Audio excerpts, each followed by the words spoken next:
Well, welcome everyone. My name is Steve Stump, and you are on 100% On, Not In Your Business podcast show, where we talk with business owners, coaches, leaders, and how they have helped others or even in their own business make that transition from working in their business to on their business. And today I've got a really fantastic guest.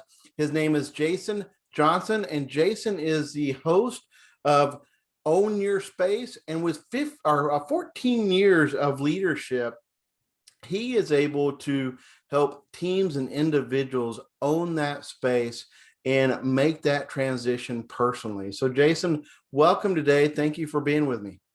Hey, welcome. Thank you, Steve. I appreciate it. You know, just for a little clarification, about 30 plus years in leadership. I started when I was about 14. Yeah. Oh, yeah. It's leadership since 14. My bad. Yeah. No worries, man. No worries. When I said it, I was like, that doesn't sound right. So, about leadership since 14. All right. Well, Yeah. you dated yourself a little bit there. Yeah. Yeah, I'm 46 years old. So a little over 30 years and 32 whatever plus years if you're listening to this show in April of 2021. Awesome. Well, thank you for being here. So you have a breadth of experience in leading teams in the hospitality refreshment industry, but just tell people a little bit more about your background and how did you come to be the podcast host for Own Your Space? Yeah. So, my background, I learned early on that when you engage with somebody and you create an experience for them, that it comes back to you and, they come back to you. So you do business with them and then they want to do more business with you. I've been in the refreshment services industry for about 21 years. And I started on a route truck selling coffee, and I knew absolutely nothing about the coffee business. But prior to that, I had worked in retail and in the hotel industry, and I knew that being engaged with people really is what kept them coming back and wanting more. And so I loaded my stuff up on a truck and went out, and I was engaged with people. And the more I did that, the more I was, being present and with my customers, the more it benefited me. In the first 3 years of my career, I was promoted 3 times. I went from a driver to training and development to customer service to a general manager. One day, in my mid 20s, my boss came to me and said, "Hey, what do you think about running your own branch?" And they moved me to a different state, relocated my wife and I and our son, and so I was new in a new state running the business for them. And it was a small operation. I had 4 employees. I had a technician, a route driver, an office person, and a salesperson. So there Mhm. were 5 of us, and I had to learn very quickly, all the hats, how to do all those things. And I'm going to tell you a quick story, Steve. That you can't really make this up or write this. One day, my technician is um, scheduled off for vacation, right? So he's going out of town. He's going hunting with his buddies. Right. That morning, my route driver calls in with the flu, and then my office manager calls because her mom passed away. And so, the 3 critical parts of my business, the arms that help run everything, all of a sudden are not there. Mhm. And I'm like, what do I do? So I grabbed a toolbox and I grabbed some product and I put the phones on night, and I'm getting ready to walk out the door, and there's a knock at the door, and it's our corporate auditor who just randomly shows up. And I'm like, oh my, I said, this Worst is, day. I said, right. I'm like, listen, man, here's the keys to the filing cabinet, and here's the login code to the computer. I would recommend leaving the phones on night. I'll see you around 4 p.m. And I just went out and did what I could. And I think that what I learned is that, I communicated with everybody that I needed to see, and they all understood that stuff happens, right? It's not that stuff happens, it's how you respond to it and how you engage with it. And they respected the fact that I called them to let them know. and they were very lenient, and they understood that life happens. It just so happened that a lot of stuff happened that particular day, Right. but it's the communication piece. It's the mindset. People, we're all human beings, Steve. Yeah. Right. Well, we all have that experience, and you and I were just talking earlier that we're learning that everyone's experience is very similar to our own, especially with this glimpse that we have into everyone's life over this past year over Zoom, and then getting that kind of window into our home lives. Well, it's interesting that you share that story about that one day everyone, that those key individuals were away from your business, and so you as the leader had to get back into it immediately. You had to flip the switch. And that's something that I hear a lot with my guests, and even my own experience is, yes, a leader wants to get working on their business, developing the clientele, developing the team, and developing the sales, but you oftentimes get pulled back in the day to day. In your role, how do you balance that? And how do you teach your team members to balance that? Yeah, it happens to everybody. It doesn't matter what role you're in. And here's one of the key things that we should always know is that you can't control what happens to you, but you can control how you respond. Mhm. You know, life happens, circumstances happen. And when you're faced with those moments, it's really about taking a step back for a second, looking at the situation objectively and say, how do I move forward? Right. It, it's, it's going from that negative moment to that neutral mindset. Okay. Assessing the situation and then projecting and going forward into the positive moment. Right. And so, I mean, I tell and I think that there's so much value in telling your staff, your employees that same thing, because it kind of relieves the pressure, right? And when people feel like, oh my gosh, I don't have to stress about how my boss is going to feel about what I'm doing, that I know that, and that's invaluable to kind of just take a step back and look at it objectively and then move forward. And then they come into my office and then we'll collaborate. We'll say they'll let me know what the situation is, and that open, honest transparency is really, really huge, Steve. Right. Absolutely. Well, it's interesting. So life happens, right? Yep. And when life happens, we feel like, oh gosh, people are going to look down on me. This is going to be my fault. They're going to be asking me questions on how I could have prevented it. In your example, three of your employees being out. But it just happens. And so what you said was getting focused on how to move forward, which I think is really key. You and I talked about mindset, and in that situation, you could have dwelled on, oh my gosh, what am I going to do here? All three of my employees are out, and I've got an entire operation to run. But you focused on how to move forward. Talk with me about the importance of mindset and realizing that what we put into our mind will just continue to kind of make our day, make our month, make our year if we don't make that switch internally. Yeah, the what we think is so important because it manifests for us. Mhm. If you walk through your day going, "Oh man, this is horrible. This is bad. This is bad. This is really crappy," then I mean, you're having those moments. That's what you're going And to what find. Yeah. in a moment leads to a minute, leads to an hour, leads to your life.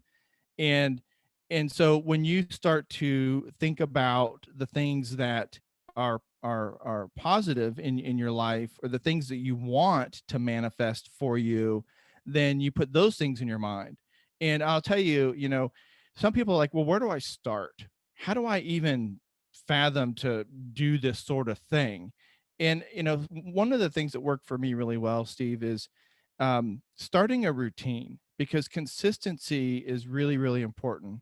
Mhm. So, I get up at 4 o'clock in the morning, Monday through Friday, and I get on the treadmill and I run at least a mile.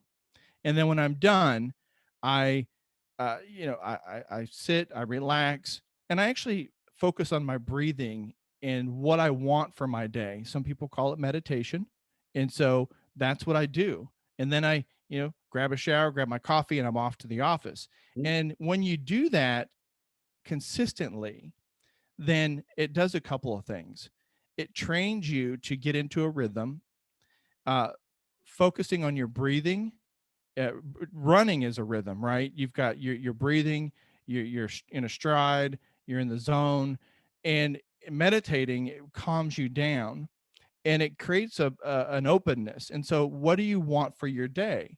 And you just kind of put those thoughts out there, like, yeah, and sometimes you have to be specific, not just I want to have a great day. Well, what does a great day look like?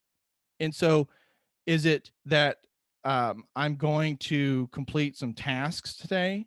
Is it telling yourself that I know things will come into my day? How am I going to handle those things? So it's really just creating that mindset that things will happen, and I need to look at them objectively and move forward. Right, right.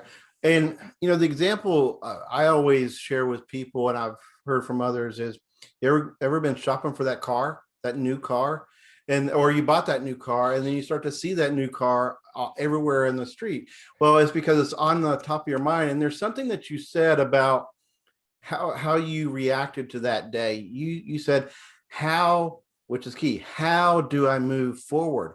So you triggered your mind to look for solutions on how to address that day, not just dwelling on the activities, but those solutions. And they probably started coming in front of you. Okay, turn the phone on tonight. I've got clients I've got to go see. I've got things I need to go repair. So let's get that together, get some product, and get out there and hustle and make the day great. Yeah, I love the car analogy. It's not like everybody got a memo that you're shopping for that car, so they went out and bought it too, right? Right, right. You think about it, you see it. It manifests. It really, honestly materializes for you. And so those are just, that's just what you got to do, right? Right, right, right. Well, when we were talking before, you were explaining to me the importance of really empowering your employees to deliver that experience you want. And so, as owners of businesses, so many of us start small, right? Yep. It may be us. It may be us in the family, or us and a couple of employees, but we're the doers until we're the managers and leading the business. Yep. And so, how do you talk to your employees and your leaders that work with your teams to make that transition so that they can empower their employees to deliver the type of experience that you expect and that they expect? Yeah, that's a great question. And here's what I do is when my staff, when we're getting started and we're learning, and maybe I just hired somebody and they're ramping up, you've got to empower your people, because you want them working in the business, right? So you can focus on the business. Mhm. And by giving your people small tasks, right? So that if they fail, it's not going to have a huge negative impact on your business. And you give them a task, they do it. And you know what? And I'm going to tell you something, they will fail, because I've failed many, many times, but that's how you learn. If Mhm. you don't allow your people to fail, then there's no lesson learned, and then they don't grow. And by giving somebody a task, you give them an easy task, and then they accomplish it and they feel like, wow, I just did something for the boss. This is great. Right. And then you give them another task that maybe there's a little bit more risk involved. And then you just that perpetuates. And eventually they're running the business, right? And that's what you want. You want them to run the business. It's not about, you know, I read somewhere, it was a CFO talking to head of HR, and the CFO says, well, the HR person says, hey, we need to invest in developing and training, and the CFO says, well, what if we spend all that money and they leave? Right. And then the HR person says, well, what if we don't spend all that money and they stay? Yeah. Because you're just going to continue doing the work for yourself, right? you want to invest. And I think that, generally when you invest in people and you believe in people and you appreciate them and you communicate with them, they want to be there, right? They want to do good things because the environment is good. Yeah. It's, you don't quit a job because you don't like the company. You quit because of your leadership, typically. Right. That is very true.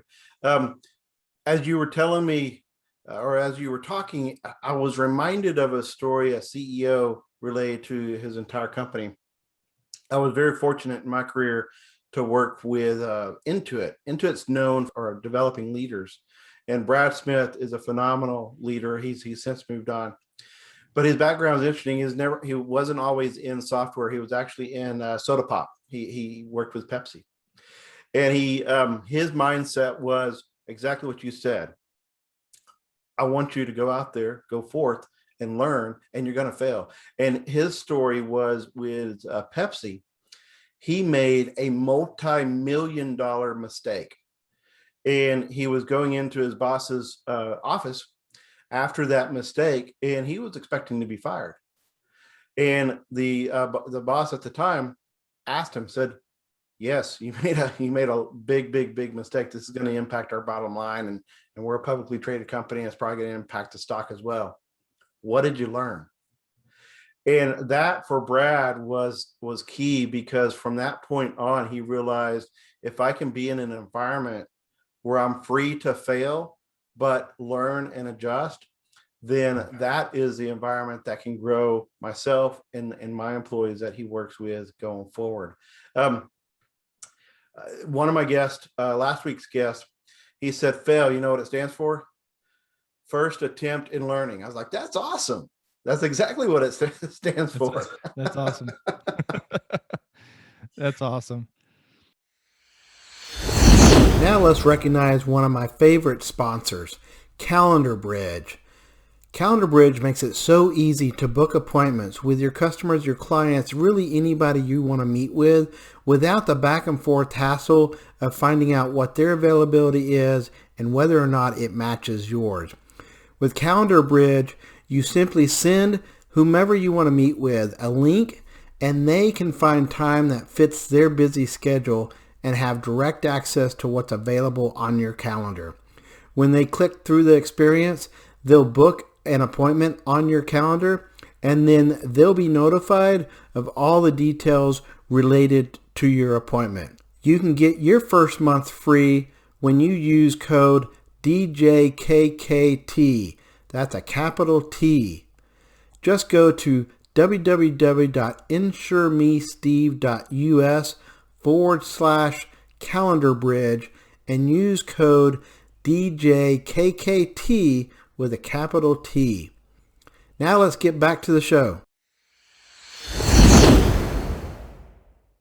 Well, when those employees do fail, and they will, how do you pick them back up so that they're willing to take what they learned and then not get down on themselves and lose confidence that they can solve the next problem or task that comes to them? Yeah, I think that letting them know that, that you've failed many times really helps take the edge off of the situation. Mm-hmm. And like you said, supporting them and asking, well, what did you learn? Because it really is about that process. Yeah. If people have the core elements that you're looking for in an employee, then the business stuff, the stuff that's pertinent to your business or your operation, all that kind of stuff can be taught mostly, right? Right. So it's those core elements that you want in an employee. And so that's just it. You just kind of let them off the hook, right? You want to let them know the severity of it. Like, this is how it impacted us. But, maybe it's, hey, the next time that you have some doubt or you're not quite sure, let's talk about it. Let's come see me, send me a note, put some time on my calendar, whatever. We'll figure it out together. We all make mistakes. Let's keep going forward. Right. And you've talked to me in the past about really setting that vision for the employees, so that when they are in their day to day, they've got something long term they're working towards. They understand the long term vision for the business and for the team. Um, how do you shape that for employees that, they're in the weeds day to day, but they need to focus on that where the business is going long term? Yeah. So, I've got, it's interesting because I've got three really guiding principles for me in our business. And it's funny because, we're in this age of emojis and symbols. And, so like literally on the whiteboard in my office, I've got a smiley face, which represents happiness, right? And it's about our clients being happy and our staff being happy, because those are the two key things to having success in your operation. Right. And then it's that legal symbol with the balance scale, right, which represents ethics. And so and then there's a dollar sign for profit. So because we're in the for-profit business, unless you're a nonprofit business, and that's a different story. But every business is in for profit, and that's just something that you have to understand. And so those three things, as long as our employees and our clients are happy, we operate with ethics and transparency and communicate and all that stuff, the balance, and then we move forward to profit. And part of that scale is about being fair, right? You want to be balanced. So we're not going out and just charging people some ungodly amount of money. We're being fair and balanced and transparent and operating with ethics, but then the happiness. So I present that message to my team, and we talk about customer experience all the time, Mhm. that is the goal. It's not delivering the refreshments, or not cleaning the room, or making sure that they have extra towels in their suite if it's in the hotel industry. It's it's all the little things we have to do, but the end goal is the customer experience. And so when the ball gets dropped and something happens, because it will, a piece of equipment will break, okay, what do I need to do? Contact the customer, empathize with them, apologize.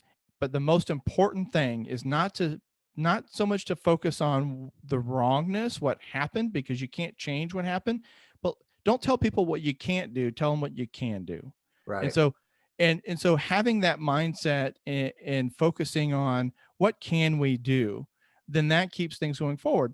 And so I always tell people that work with me that everything is on the table to be had as long as we stay within these three core principles.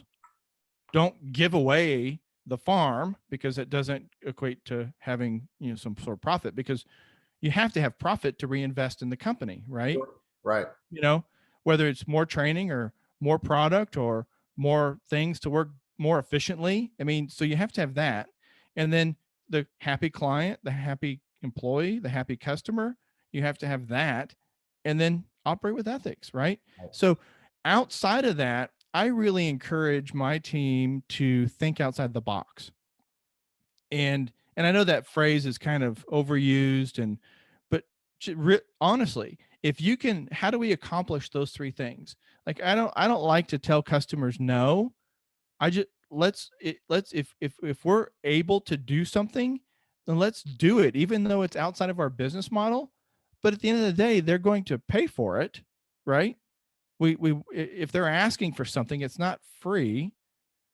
So we just, that's really kind of how we operate. We're in the service industry. Right. Right.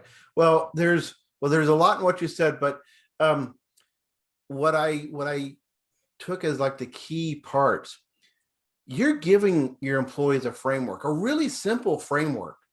The power of three is, a philosophy where our minds can only absorb three things at once. And so you're telling them happy customers, work with ethics, and make a profit.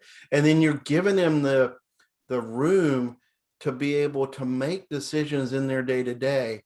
And maybe they make a bad decision. Maybe they don't make the decision you make. Maybe it's not necessarily bad. But I bet if they come back and say, hey, Jason, this is how I kept the customer happy. This is how I did it profitably and with ethics. And they have a point of view on that.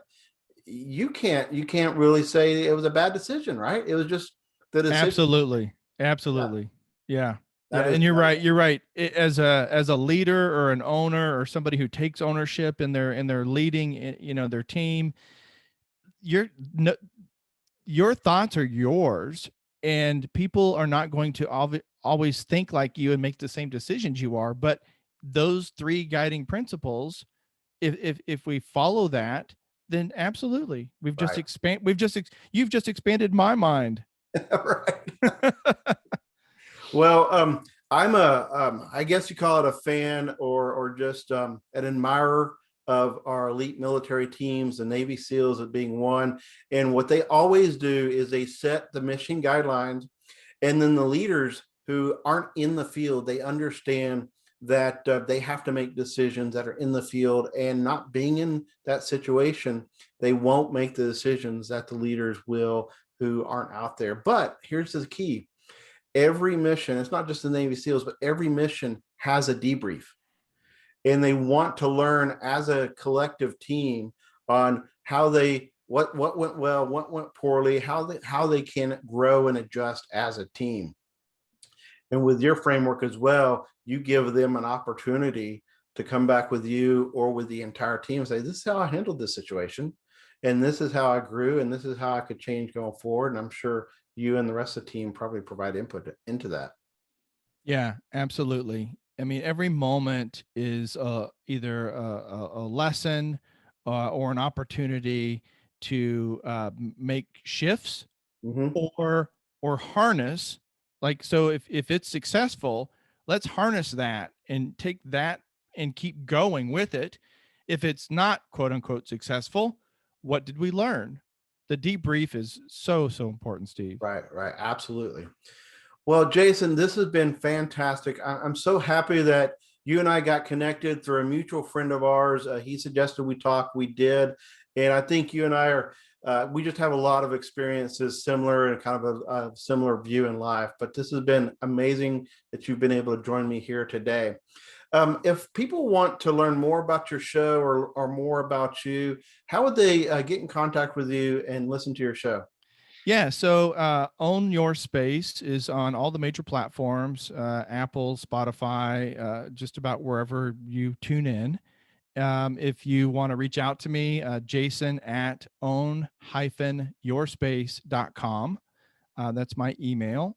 Yeah, that's it. I'm on Facebook. I'm on Instagram at JTJohnson360. Facebook, Own Your Space Podcast. Awesome. Well, I hope people take advantage of listening to your podcast. You actually have a breadth of guests, and I've really enjoyed listening to the shows here recently. I've got a lot to catch up on, but well, thank you again, Jason, for the time. Really enjoyed it, and look forward to continuing to just stay connected with you and listen more to your guest on your show as well. Hey, thanks, Steve. I appreciate the invite, and best of luck with you on your podcast. It's really great. Good content. Great. Thank you. And like your shirt, stay caffeinated. Absolutely. Awesome. Cool. Well, have a great day, man. Thanks, Steve. Bye. That was really an amazing show. I'm so appreciative of the introduction I got to Jason, and that he was open to joining the show and sharing with the audience and all of you his background and his experience. You know, with over 30 years in leadership experience, helping individuals, helping teams, developing teams, and delivering business outcomes, he shared a ton of great information. The things that resonated with me was keeping the vision for your team and understanding that the vision is greater than the service, is greater than the thing they do in their day-to-day. It's bringing the broad perspective that leaders need to have to their teams so that they understand the activities they do in their day and how it helps deliver on that broad vision. A funny story that he shared was when life happened. life happened in such a way that he could not predict. But the key was a lot of stuff happened that day, and how he chose to respond to it made the difference in whether that was a good day or a bad day. And as he responded in a positive way, he realized people were open and receptive to understanding the challenges that he had faced during that day, and understanding that he might not be able to deliver the ideal customer experience for them. As he said, we're all human beings and we all understand the experience that we go through. We talked a lot about giving employees space to fail and empowering them to solve problems within a framework that, regardless of the decision that they make, as long as they can justify the decision within the framework, it's a discussion on whether they made the same decision you would have made as a leader, not necessarily that they made a good or bad decision. And when you can structure the framework in that manner, the employees feel comfortable making decisions, realizing that it might not be the one that you make as a leader, and it might even result in failure, but it's an opportunity to learn. And when you give that safe environment to your employees, they will grow and develop to a point where they can work in your business on a day-to-day basis, building the confidence in you as a leader that you can work on your business without delving into the weeds and the details on the day-to-day. My name is Steve Stump. This was a fantastic show. I'm so happy to have Jason on the show. I help business owners work on their business, not in their business, by attracting and retaining motivated employees with fantastic health insurance benefits. When you can get and keep the best employees in the marketplace and then develop those employees to work in your business so that you can work on your business, growing your customers, growing your sales, and developing your teams, then the vision that you set when you opened your doors, when you launched your business, becomes a reality. If you want to learn more about how I can help you attract and retain motivated employees, reach out to me at www.insuremesteve.us. I'm happy to have a conversation with you, and we can explore how I can help you. I hope you found this episode value and that you subscribe and like to future episodes, so as I bring guests on each and every week, you get to learn from them and employ those lessons that they learned into your day-to-day so that you can work 100% on, not in your business.